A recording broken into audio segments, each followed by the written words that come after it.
Hello students, a very good morning to all of you. I hope you are all very eager to know about Jesus, Church and Christianity. So let us become aware of God's presence. Let us join our hands and close our eyes. We thank you, Lord, for being with us, for protecting us from all harm and danger.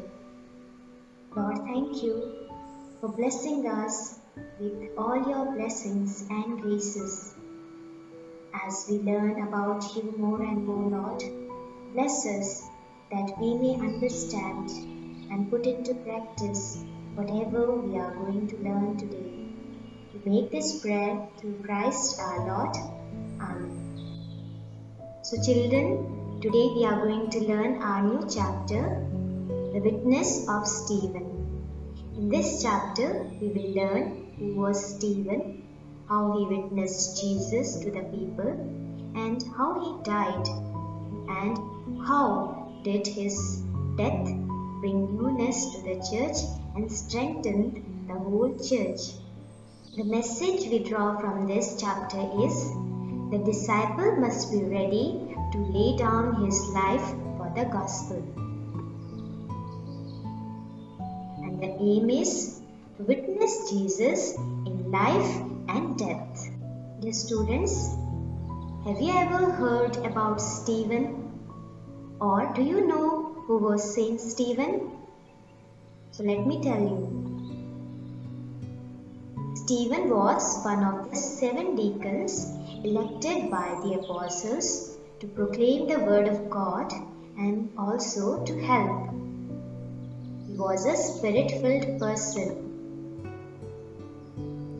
He proclaimed to the Jews that Jesus was the Savior and true Messiah.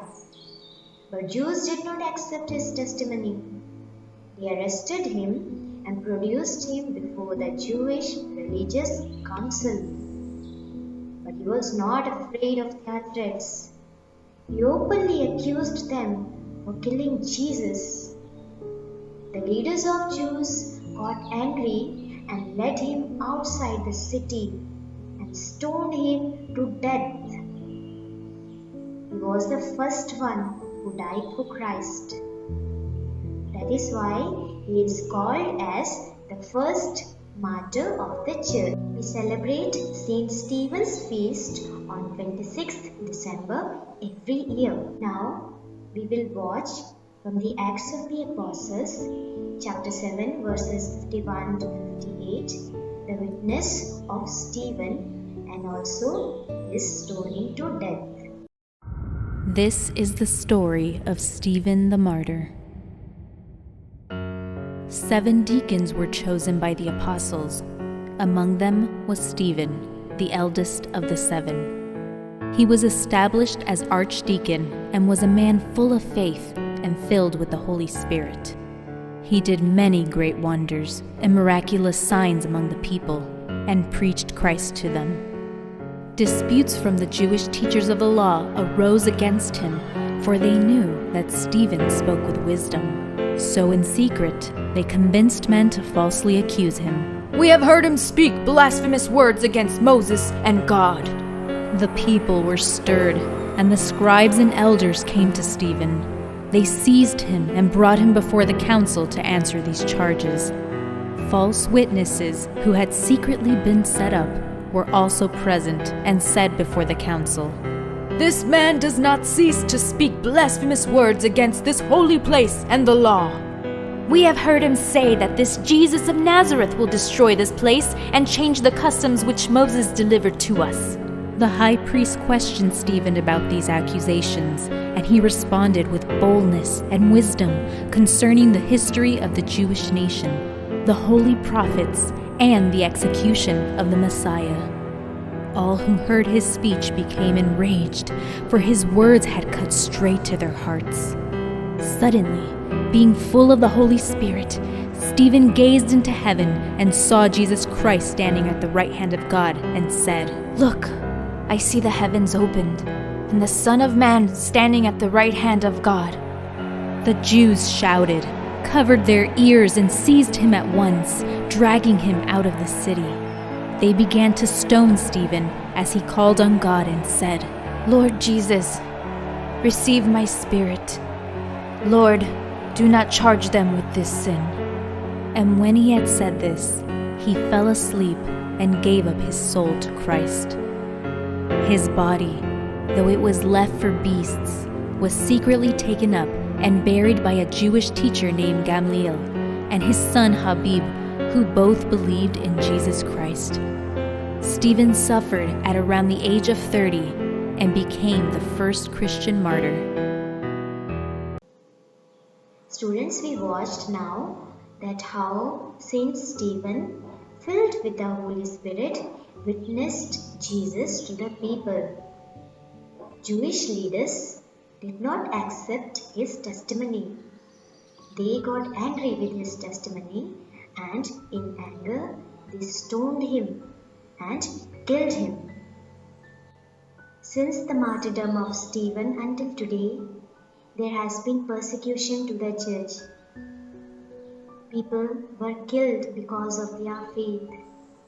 They were put in front of the hungry lions. They were crucified. They were beheaded.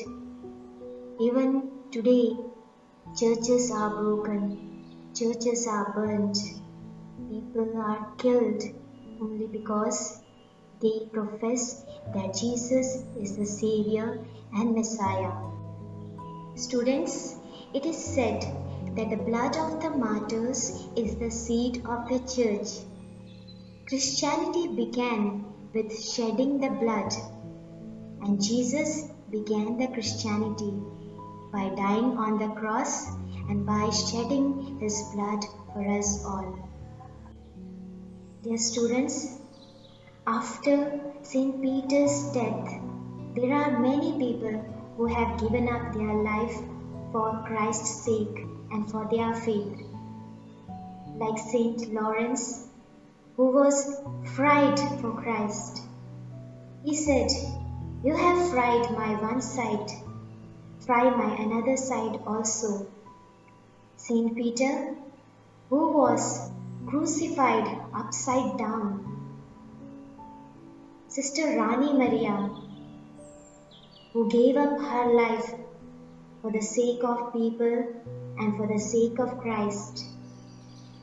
People at Kandamal in Orissa, they died for their faith's sake. They did not deny Jesus.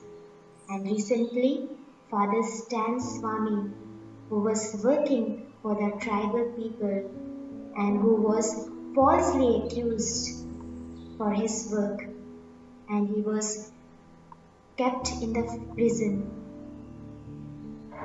These all people, and there are many people who have given up their lives for Christ. Some were beheaded, some were burned, some were given to the lion. There are many people who die for Christ today also.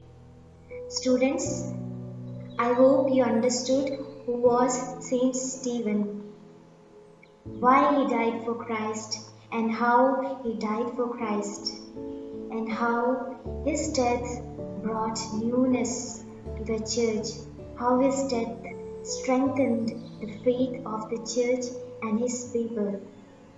So now in your homework, you will write a paragraph about Saint Stephen.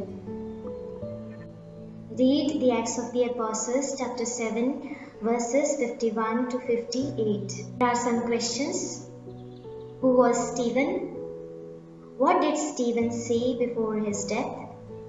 Why did the Jewish leaders arrest Stephen? How many deacons did the apostles elect? When do we celebrate Stephen's feast? So thank you, students, for attending this class very attentively. May God bless you and may God keep you happy. Thank you.